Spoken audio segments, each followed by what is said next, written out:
اچھا جی، سٹارٹ کرتے ہیں. اعوذ باللہ من الشیطان الرجیم. خاک من روشن طرز جام جمست اور مہر مز نازاد ہائے عالمست. آپ نے دیکھا ہی تھا ابھی تک ہم جہاں تک پہنچے تھے پچھلی سلائیڈ تک کہ علامہ صاحب صرف اپنے علم کا اور اپنی علمیت کا اور اس کتاب کی افادیت کا اظہار کرنے کی تمہید باندھ رہے ہیں تاکہ پڑھنے والے کی توجہ مرکوز ہو جائے کہ وہ کتنی امپورٹنٹ چیز اور کتنا ان کی کیا کہنا چاہیے فکر کا نچوڑ پڑھنے جا رہا ہے. تو نارملی اس کو عام طور پہ کوئی بندہ اگر کہے نا تو وہ سیلف پریز کہلاتی ہے اور اچھی نہیں سمجھی جاتی.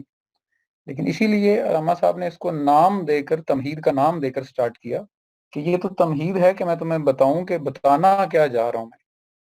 تو خاک من روشن طرز جام جم است لفظی ہے خاک من میری خاک روشن تر اس سے زیادہ روشن ہے کس سے جام یعنی جام برتن جم است جو جم کا جام تھا. جم یہ شاعری کا وزن کے لیے جم استعمال کیا گیا، ویسے یہ جمشید بادشاہ کی طرف بات ہو رہی ہے. میں ابھی تھوڑی سی اس کی ڈیٹیل بھی بتا دیتا ہوں جتنی مجھے یاد آتی ہے.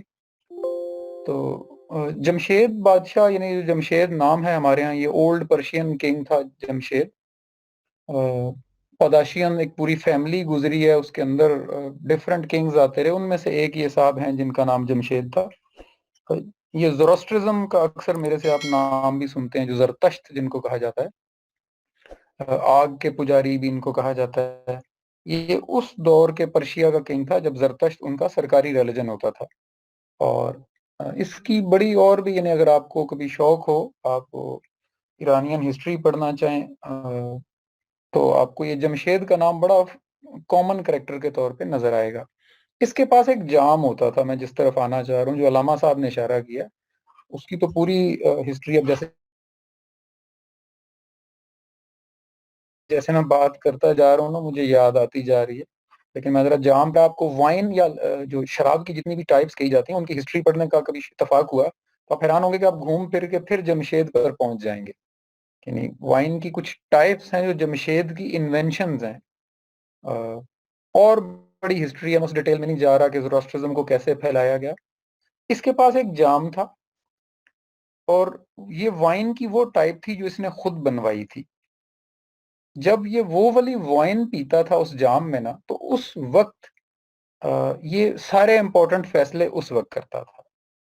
مطلب it was a kind of جو اس کو ہم کہتے ہیں نا کہ انسان کو ٹرینکولائزر کا کام کرتا ہے. کوئی بھی چیز، وہ میوزک ہو سکتا ہے، وہ کوئی فضا ہو سکتی ہے، وہ کوئی بندہ ہو سکتا ہے، وہ اب ہو سکتی ہے، وہ کوئی کھانے پینے کی چیز ہو سکتی ہے. تو اس کے لیے وہ جو وائن تھی، اصل میں وائن اس کو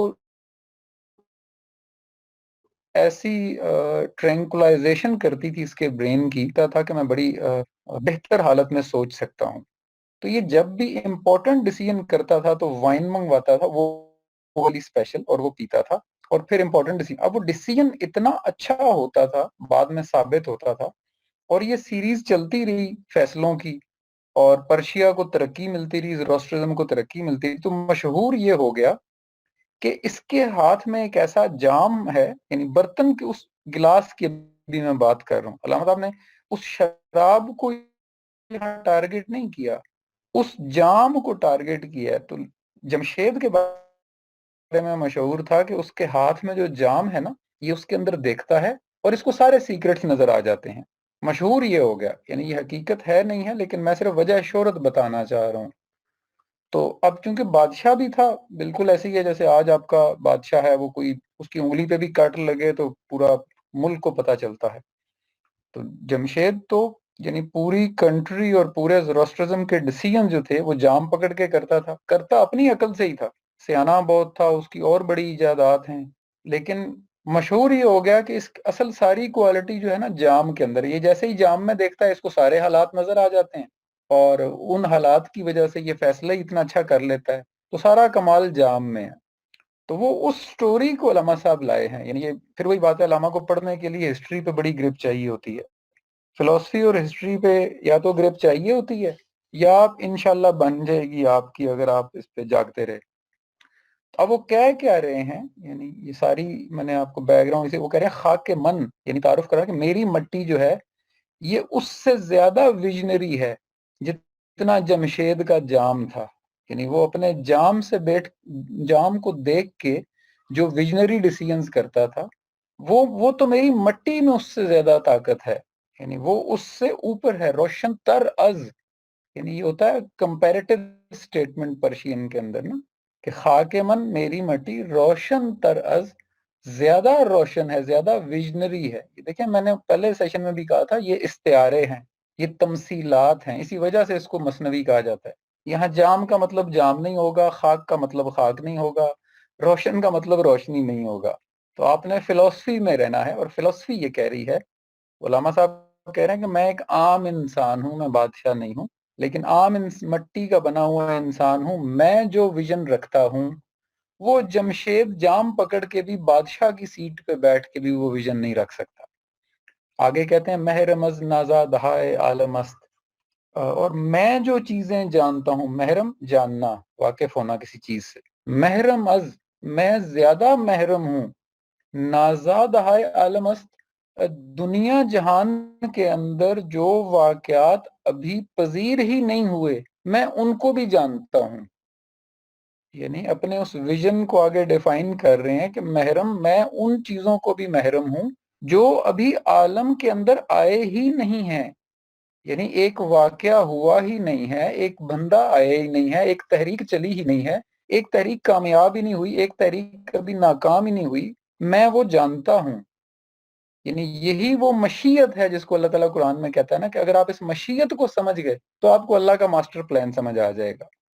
یہ وہ راز ہے جو اسرار خودی میں وہ کھول رہے ہیں کہ میں جو ویژن رکھتا ہوں وہ جمشید اپنے جام کو دیکھ کے بھی وہ ویژن نہیں رکھتا تھا. کیوں؟ کیونکہ جن چیزوں کو میں جان گیا ہوں وہ تو ابھی واقعات ہوئے ہی نہیں ہیں. میں ان کے پری ریکویزٹس کو اتنا اچھا سمجھ چکا ہوں کہ اس کے بعد یہی واقعہ ہوگا جو میں جان چکا ہوں، لیکن ابھی وہ عالم کے اندر آئے ہی نہیں ہیں. وہ یہ کہنا چاہ رہے ہیں. آگے سیم پیرایا کنٹینیو رکھتے ہیں، کہتے ہیں کہ فکر ماں آہو صرف ترا کے بست. اچھا جی، کو ہنوز از نیستی بیرون جست. یہ سیم کانسیپٹ کو اب ایک ڈیفرنٹ انداز سے ایکسپلین کر رہے ہیں کہ فکر ماں مجھے جو شعور ہے، جو میرے پاس ویژن ہے، فکر سے نکل، فکرم پرشین کے اندر زیادہ تر جب میم آخر میں آئے گا، تھوڑی تھوڑی پرشین بھی ساتھ ساتھ آپ گرپ کرتے جائیں کہ پرشین میں جب بھی کسی اسم کے آگے میم آتا ہے تو وہ میری بات ہو رہی ہوتی ہے. یعنی فکرم میری فکر، وہ یہ کہنا چاہ رہے ہوتے ہیں.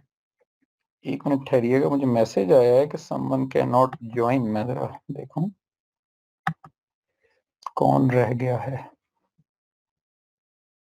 یعنی میرا جو شعور ہے، میرا جو ویژن ہے، میری جو فکر ہے، فکر دیکھیں آپ نے علامہ صاحب کو پڑھتے ہوئے جس چیز کا سب سے زیادہ خیال رکھنا ہے وہ آپ نے لفظوں کا وہ مطلب نہیں لینا جو آپ کو پتا ہے یا مجھے پتا ہے. لفظوں کا وہ مطلب لیا جائے گا، لفظی مطلب بھی، جو پرشین کے اندر ہوگا. کیونکہ علامہ صاحب نے چن چن کے وہ لفظ پرشین سے ووکیبلری سے نکال کے رکھے ہیں. یہ ہماری مرضی کے معنی، یعنی اردو میں فکر کا مطلب کچھ بھی کہ مجھے تمہاری بڑی فکر ہو رہی ہے، تو یہاں پہ فکر بہت سے معنوں میں استعمال ہوتا ہے. علامہ صاحب جب فکر کی بات کرتے ہیں تو وہ قرآن کا تفکر لفظ ذہن میں رکھیے گا، کیونکہ یہ پرشیا میں بھی وہیں سے یہ لفظ لیا گیا تھا. فکر ما آہو صرف ترا کے بست، میرے شعور نے، میری فکر نے اس ہرن کو بھی شکار تو خیر ہمارے ہاں مارنے کو کہتے ہیں نا، یعنی گھیر لینا، وہ جو آپ شکار کو گھیرنے کے لیے جو جال بچھاتے ہیں اس کو پرشین میں فتراک کہتے ہیں. تو کہہ رہے ہیں فکر ماں میرے شعور نے، آہو ہرن کو کہتے ہیں، اس آہو کو گھیر لیا ہے، کو ہنوز از نیستی بیرون جست، جو ابھی تک عدم سے، یعنی ہوتا ہے ایک پرشین میں کانسیپٹ ہوتا ہے عدم اور وجود کا. یعنی عدم کہتے ہیں جو چیز ابھی وجود میں نہیں آئی. فار ایگزامپل ایک بارش ہے، وہ کل ہونی ہے، تو ابھی وہ بارش کہیں ایگزسٹ ہی نہیں کر رہی، تو جو چیز ابھی ایگزسٹ ہی نہیں کر رہی وہ عدم کہلاتی ہے، اور جس دن وہ ایگزسٹ کر جائے وہ وجود کہلاتا ہے۔ یہ عدم اور وجود کی فلسفی فلسفے کے اندر بڑی کامنلی پڑھائی جاتی ہے۔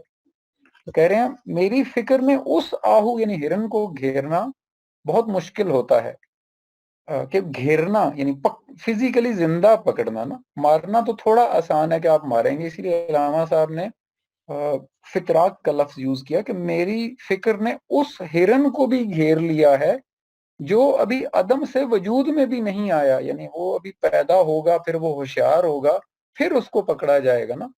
تو کہہ رہے ہیں آز نیستی بیرون، وہ تو ابھی باہر ہی نہیں نکلا اپنے عدم سے، یہ شعور کا وہ مقام اپنا اظہار کر رہے ہیں۔ سبزہ نارویدہ زیب گلشنم، میرے باغ کی جو اصل رونق ہے، زیب یعنی جو جس کو ہم زیبائش کہتے ہیں اردو میں، یعنی میرے گلشنم، وہ میم آپ کو پکا ہوتا جا رہا ہے ایسے ایسے، گلشنم میرا گلشن، یعنی میرے گلشن یا میرے باغ کی اصل زیبائش کیا ہے، میرے باغ کی اصل اٹریکشن یا زیبائش وہ سبزہ ہے جو ابھی پیدا ہی نہیں ہوا، اگا ہی نہیں ہے۔ سبزہ نارویدہ ابھی وہ پیدا ہی نہیں ہوا، وہ نظر ہی نہیں آ رہا، لیکن میرے باغ میں اصل میں اٹریکشن وہ سبزہ آپ کو ملے گا جو ابھی پیدا ہی نہیں ہوا۔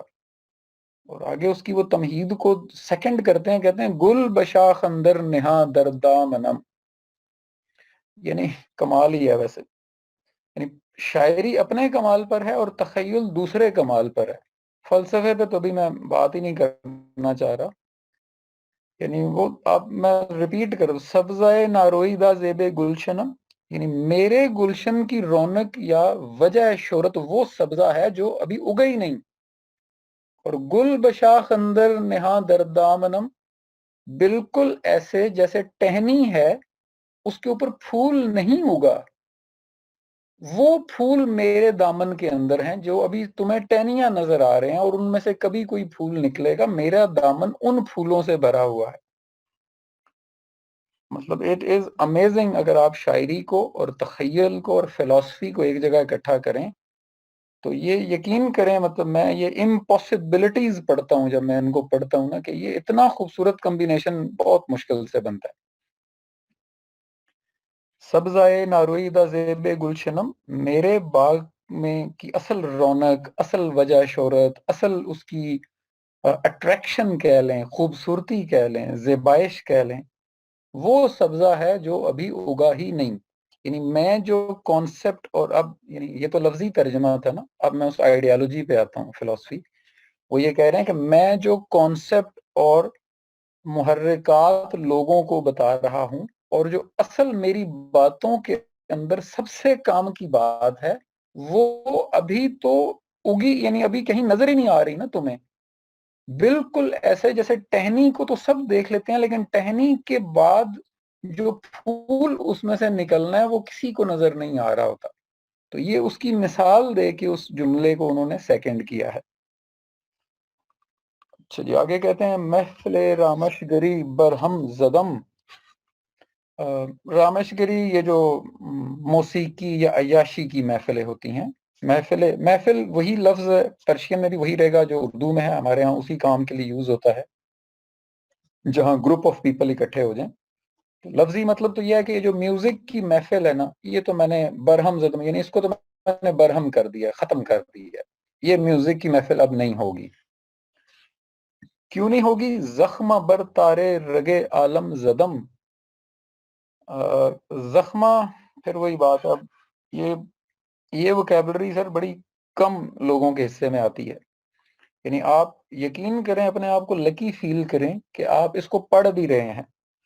اب تو مطلب اس کے بارے میں بات کرنا، یعنی عرب کے بڑے سادہ سے الفاظ ہیں، لیکن علامہ صاحب نے وہ یوز ہی نہیں کیے، یعنی عام آج افغانستان اور ایران یا کسی بھی ایسی کنٹری جہاں پرشین بولی جاتی ہے، وہ یہ لفظ بھی یوز نہیں کرتے، یہ اب ناپید ہو چکے ہیں۔ زخمہ، آپ نے کبھی کسی اگر گٹارسٹ کو دیکھا ہو نا، آج کل کے حساب سے بتاتا ہوں، تو گٹارسٹ کیا کرتے ہیں، یہ جب گٹار اسپیشلی جب سیکھ رہے ہوتے ہیں تو یہ ان کی آپ انگلیوں کی جو اگلی اس سے پور جن کو آپ کہتے ہیں نا ان پہ کٹ لگ جاتا ہے، کیونکہ وہ تاریں بڑی اسٹرانگ ہوتی ہیں اور زور سے بجانے کے چکروں میں ان کی فنگرز آپ کو زخمی نظر آئیں گی۔ اچھا، اس سے پہلے گٹار سے پہلے، چونکہ یہ گٹار ایک ماڈرن فارم ہے، اس سے پہلے ستار اور اکتارا اور یہ ڈیوائسز جو میوزیکل ڈیوائسز تھے یہ موجود تھے۔ تو اس کے اپنی نا انگلی کے اوپر ایک انگوٹھی نما ایک چیز ہوتی تھی، لیکن انگوٹھی کا نگ تو باہر کی طرف ہوتا ہے، اس کی ایک پن اندر کی طرف ہوتی ہے، اور یہ اصل میں ان گٹار کی یا ستار کی تاروں پہ چلنے کے لیے استعمال ہوتا ہے۔ یہ جو انگلی کے اوپر آپ چڑھاتے ہیں نا، اس کو زخمہ کہتے ہیں۔ اب شعر کی طرف آتے ہیں، وہ کہتے ہیں محفل رامش گری برہم زدم، یہ میوزک کی تو محفلیں جو ہیں یہ تو میں نے ختم کر دی ہیں۔ کیسے؟ زخمہ بر تارے رگے عالم زدم، کہ میں نے جو زخمہ ہے میرے پاس نا، جو میں نے فنگر پہ چڑھایا ہوا ہے، پوری یونیورس کو میں نے ایک میوزیکل انسٹرومنٹ بنایا، اس کے اوپر ایک تار لگائی اور اس پہ میں نے اس زخمہ کو لگایا ہے، یعنی وہ ساز چھیڑا ہے میں نے یونیورس کے انسٹرومنٹ کا۔ اب یہ جو چھوٹی چھوٹی محفلیں ہیں نا، ان کی کوئی ویلیو نہیں، یہ لفظی ترجمہ ہے ابھی۔ تو ابھی میں نے صرف یعنی اس کے اندر آپ کو 3-4 لیئرز بنانی پڑتی ہیں یہ پڑھتے ہوئے۔ ایک لفظی ترجمہ، دوسرا اس سے وہ مطلب کیا لے رہے ہیں، اور تیسرا وہ اس کو کس فلسفی میں جا کے فال کر رہے ہیں۔ تو وہ کہہ یہ رہے ہیں کہ اس سے پہلے کے لوگ اور آج کل کے لوگ جو کچھ آئیڈیالوجیز پیش کرتے رہے ہیں، محفل رامش گری دیکھیں، جہاں پہ بھی میوزک کی محفل ہوتی ہے وہاں ایک بندہ وہ میوزک دینے والا ہے اور دوسرا میوزک سننے والا بھی ہوتا ہے نا، ان کے کمبینیشن کا نام محفل ہے۔ تو وہ کہہ رہے ہیں دنیا میں جو جو آئیڈیالوجیز پیش کی جاتی ہیں، جیسے ممبر پہ ایک بندہ کھڑے ہو کے تقریر کرتا ہے، گدی پہ بیٹھ کے ایک پیر صاحب واز فرماتے ہیں، تو اس کا بولنے والا بھی موجود ہے، سننے والا بھی، اور اس کا نام رکھا انہوں نے محفل، اور اس محفل میں جو پیش کیا جا رہا ہے اس سے وہ کہہ رہے ہیں میوزک۔ اب کہہ رہے ہیں محفل رامش گری برہم زدم، اس سے پہلے تو جو کچھ پیش کیا گیا نا وہ تو میں نے برہم کر کے رکھ دیا، درم برہم۔ کیوں؟ کیونکہ میں نے پوری یونیورس کو انسٹرومنٹ بنا کے زخمہ سے اس کے اوپر ایک ساز چھیڑا ہے۔ اب پھر ان چھوٹی چھوٹی محفلوں کی کوئی ویلیو نہیں رہے گی اس کے آگے۔ اس کی مزید بھی بڑی ڈیٹیل ہیں، یعنی کہ رگ کا لفظ جو ہے یہ بڑا وہ خوبصورت ہے، میرا خیال ہے میں ابھی اتنی ڈیٹیل میں نہیں جاتا، واپس آتے ہیں۔ بس کے اود فطرتم نادر نواست، ہم نشیں از نغمائم ناشناست۔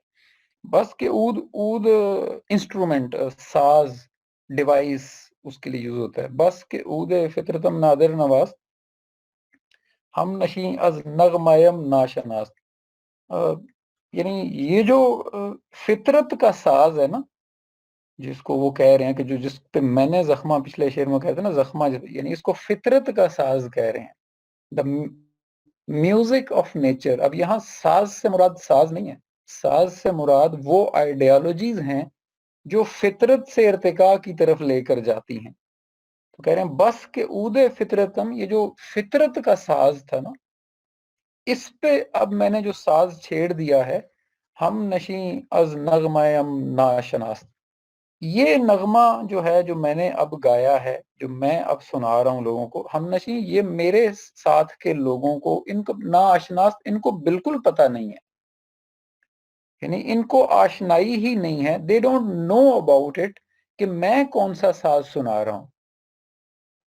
یعنی یہ ڈیفرنس بتا رہے ہیں کہ میں نے جو فطرت کو ایک انسٹرومنٹ بنا کے اس کو بجایا ہے نا، اس کے تاروں کو چھیڑا ہے، تو وہ اس کا رزلٹ کیا نکلا کہ اب میرے ارد گرد میرے سننے جاننے والوں کے لیے ان کو پتہ ہی نہیں ہے میں کیا بات کر رہا ہوں، یہ ان کے لیے ایسے ہے جیسے بالکل نا آشنا ہوتے ہیں، دو لوگ ایک دوسرے کو جانتے ہی نہیں ہوتے۔ اب وہ لفظوں میں آپ جب دیکھیں گے تو لفظوں میں آپ کو، ایک منٹ ٹھہریے گا جی، اب مجھے میسج آ رہے ہیں کہ ہم کنیکٹ نہیں ہو پا رہے، اصل میں ہوسٹ نہیں کرتا، آپ کو پتہ ہی ہے۔ در نواز ہم نشیں از نغمائم ناشناس، تو یہ جو میں نے اب فطرت کا ساز چھیڑ دیا ہے نا، یہ میرے ہم نشینوں کو اس کے بارے میں کچھ پتہ نہیں ہے۔ آگے کہتے ہیں جی در جہاں خورشید نو زائد اہم، کہتے ہیں یہ جو دنیا ہے در جہاں، اس دنیا کے اندر میں نیا سورج ہوں، اصل میں نوزائیدہ، بالکل یہ نوزائیدہ بچہ جیسے نہیں کہا جاتا ہمارے میں، خورشید سورج، اس دنیا کے لیے میں بالکل ایک نیا سورج ہوں، رسم و آئین فلک نادیدم. اور اس سے پہلے جو دیکھیں سورج ہوتا ہے آسمانوں کے اندر نا، مطلب جس کو ہم آسمان کہتے ہیں بلندیوں میں، اور اس کے نکلنے شکلنے کے کچھ ٹائمنگ، اس کے رولز، کب زمین کتنا گھومے گی تو وہ کس ایریا میں نظر آ رہا ہوگا، اس کے کچھ پروٹوکولز ہیں نا. تو اس کو کہہ رہے ہیں رسم و آئین فلک. وہ جو فلک نے اس کے ڈیزائن بنا رکھے ہیں نا کہ وہ کس ٹائم نکلے گا، کس ٹائم نہیں نکلے گا، کہاں روشنی پڑے گی، کہاں اندھیرا ہوگا، نادیدہ ہے. ابھی میں نے وہ نہیں دیکھے کہ اس کے رسم و رواج کیا ہوتے ہیں جب آپ سورج بن کے بیٹھتے ہیں. مجھے ابھی ان کا نہیں پتا. یعنی سورج تو میں بن گیا ہوں، لیکن اب اس سورج کے رسم و رواج کیا ہوں گے یہ مجھے بھی نہیں پتا. یعنی وہ ساتھ ساتھ اپنی بھی حیرانیوں کا اظہار کرتے ہیں. ریپیٹ کرتا ہوں، در جہاں خورشید نو زائدم، میں اس جہان کے لیے ایک نیا سورج بن کے طلوع ہوا ہوں. رسم و آئین فلک نادیدہ. ابھی میں نے اس کے رسم و رواج نہیں دیکھے کہ جو سورج ہوتا ہے نا اس کے کیا رسم و رواج ہوتے ہیں، یہ میں نے ابھی نہیں دیکھے. نادیدہ نہ دیکھے. جہان سے مراد کیا پرٹیکولر؟ ہاں فلسفی، جی فلسفی کے اندر وہ یہ کہنا چاہ رہے ہیں کہ جو آئیڈیالوجیز اب میں پیش کرنے آ گیا ہوں، جو کانسیپٹ میں دینے آیا ہوں، یہ اب سننے والوں کے لیے، پڑھنے والوں کے لیے، سیکھنے والوں کے لیے، جاننے والوں کے لیے یہ ایسے ہوں گی جیسے ایک نیا سورج آ گیا نا. دیکھیں ہمیں پتہ ہے کہ ایک سورج ہے جو جیسے ہم کہتے ہیں جی مشرق سے نکلتا ہے، مغرب میں غروب ہو جاتا ہے. آپ تھوڑی دیر کے لیے سوچیں شمال سائڈ سے ایک نیا سورج آ جائے. تو کہہ رہے ہیں کہ اس جہان یعنی اس پوری دنیا میں جتنے بھی تلاش کے لوگ ہیں، جو کسی تلاش میں ہیں، ان کے لیے میں ایک نئے سورج کی طرح طلوع ہوں. جو ڈائریکشنز میں دے کے جاؤں گا وہ اس سے پچھلا سورج ان کو نہیں دے پایا، وہ روشنی ان تک نہیں پہنچ پائی اس کی. لیکن آگے وہ کہہ رہے ہیں رسم و آئین فلک نادیدہ. لیکن ابھی میں ان رسم و رواج سے آگاہ نہیں ہوں کہ یہ ہونے کیا ہے یہاں پہ. یعنی ایسے بندے کے ساتھ بنتی کیا ہے بعد میں، یا اس کے ساتھ ہوتا کیا ہے، یہ ابھی مجھے بھی نہیں پتا. رم ندیدہ انجمز تابم ہنوز. وہ جیسے ہوتا ہے نا کہ جب صبح صبح ارلی ٹائم ہوتا ہے جس کو ہم سحر کہتے ہیں، کہ جب سورج نکلنا شروع ہو، اور ایکچولی تو نہ کچھ نکل رہا ہے نہ کچھ جا رہا ہے، لیکن وہ چونکہ روشنی اور اندھیرے کا ایک ایسا کمبینیشن ہوتا ہے کہ جیسے جیسے روشنی بڑھتی جاتی ہے ستارے جو ہیں وہ پہلے ڈم ہوتے ہیں اور پھر غائب ہو جاتے ہیں. تو کہتے ہیں رم ندیدہ انجمز تابم ہنوز، کہ یہ جو سورج جیسے میں بہت ارلی مارننگ کا نکلا ہوں نا، بہت ارلی مارننگ کا، تو ابھی تو ستارے بھی نہیں چھپے. یعنی وہ اپنا بتا رہے ہیں کہ میری بالکل ارلی سٹیج پہ ہوں میں ابھی اس کے اظہار کے، بالکل ایسے جیسے بہت ارلی مارننگ میں سورج آتا ہے اور ابھی وہ ستارے بھی پوری طرح نہیں چھپے. یعنی وہ چھپتے تو نہیں ہیں سائنٹیفکلی، لیکن وہ منظر کو بیان کر رہے ہیں اصل میں نا، کہ رم ندیدہ انجمز تابم ہنوز. ہنوز کا مطلب ہے ابھی تک، جب بھی آئے گا. تو وہ کہہ رہے ہیں کہ یعنی میں اتنا نیا ہوں لوگوں کے لیے کہ بالکل ایسے جیسے وہ سورج، فرض کریں آج کل اگر جو سورج کا طلوع کا ٹائم ہے وہ 5 بجے ہے، تو 5 بجے جب وہ پہلے 10 منٹ کے لیے یا 4:45 جو روشنی ہوتی ہے اس میں ستارے نظر آتے رہتے ہیں. یعنی وہ اپنی اس انٹری کی ارلی سٹیج بتا رہے ہیں کہ میں اتنا ارلی سٹیج پر ہوں ابھی کہ ابھی تو وہ تارے بھی نہیں گئے نا. ہست نہ آشفت سیبا مم ہنوز سیما بم ہنوز. آگے اس کی مثال یہی وہ تمثیل ہے، بڑی خوبصورت دی انہوں نے. وہ سیماب اسے ہم کیا کہتے ہیں، مرکری، اردو میں اسے پتہ نہیں کیا پارا. یس. دیکھیں نا وہ اس وقت تو میرے مائنڈ کے اندر بھی نا 6 زبانیں گھوم رہی ہیں کہ عربی میں اسے کیا کہتے ہیں، پھر فارسی میں اسے کیا کہتے ہیں، پھر اردو اور انگلش میں کیا کہتے ہیں. وہ پچھلی دفعہ بھی مجھے کوئی میسج آیا تھا تو وہ کہہ رہے تھے کہ سر آپ ذرا انگریزی بھی تھوڑی سی بولا کریں بیچ میں، کیونکہ ہمیں جو اردو آپ بولتے ہیں نا وہ بھی صحیح سمجھ نہیں آ رہی ہوتی. ایسے بھی حالات ہیں. تو ہست نا شفتا سیما بم ہنوز. سیماب مرکری یا پارا، وہ جو تھرمامیٹر کے اندر نہیں ہوتا اس کو کہتے ہیں سیماب پرشین میں. تو وہ کہہ رہے ہیں کہ یہ جو پارا جو ہے نا، یعنی پارے کی اب پھر وہی بات ہے، ایک سائنٹیفک ایلیمنٹ ہے، اس کو اکٹھا کر کے ایک سٹون کی شکل بنانا از ایکچولی این آرٹ.